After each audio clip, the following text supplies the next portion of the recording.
रहे हैं city India news channel हक की आवाज। पैराडाइज फंक्शन पैलेस महबूब नगर।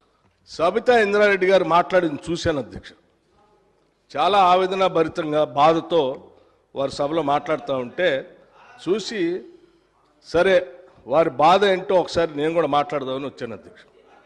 అధ్యక్ష, కాంగ్రెస్ పార్టీలో 2004 కంటే ముందు వేరే పార్టీలో ఉన్నటువంటి సబితా ఇంద్రారెడ్డి గారిని కాంగ్రెస్ పార్టీలో చేర్చుకొని టికెట్ ఇచ్చి వారిని 5 సంవత్సరాలు ఫుల్ ఫ్లెడ్జ్డ్గా మంత్రి చేసి 2009లో మళ్ళీ టికెట్ ఇచ్చి మళ్ళీ మంత్రి చేసి ఒక దశాబ్ద కాలం అధ్యక్ష అత్యంత ముఖ్యమైనటువంటి పోర్ట్ఫోలియోలు వారికి ఇచ్చి ఒక దశాబ్ద కాలం వారు మంత్రిగా కాంగ్రెస్ పార్టీ చేసింది అధ్యక్ష.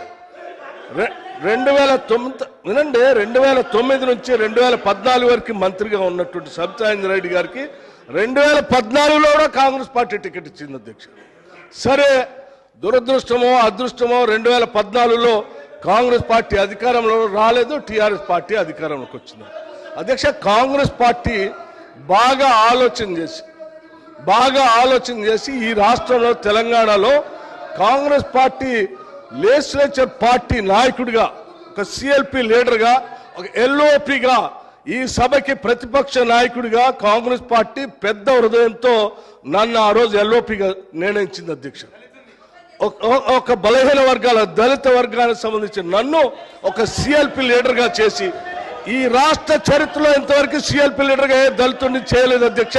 మొట్టమొదటిసారి నన్ను చేసి అక్కడ కూర్చోబెడితే ఒక దశాబ్ద కాలం మంత్రిగా పనిచేసి కాంగ్రెస్ పార్టీలో అన్ని పదవులు అనుభవించినటువంటి సబితా ఇంద్రారెడ్డి గారు నా వెనకుండి నన్ను ఎల్ఓపిగా నిలబెట్టాల్సింది పోయి కేవలం అధికారం కోసం నేను వారి ఇంటికి వెళ్ళి కూడా అడిగాను అధ్యక్ష.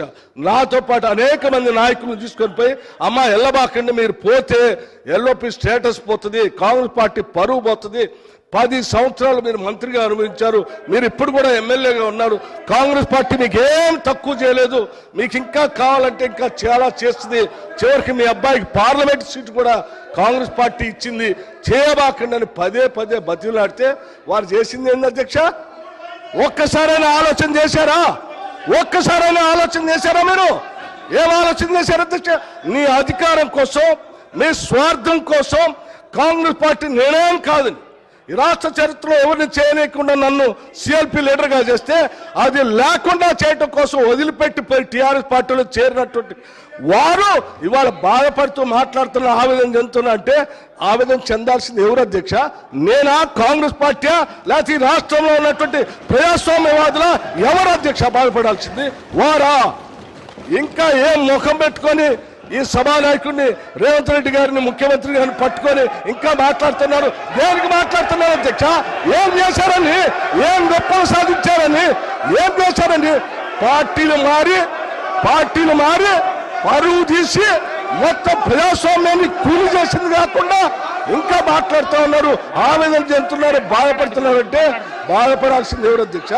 ఇది కాదు, బాధపడాల్సింది మీరు. ఏం మాట్లాడుతూ ఉన్నారు? ఇంకా ఏం కూర్చోండి.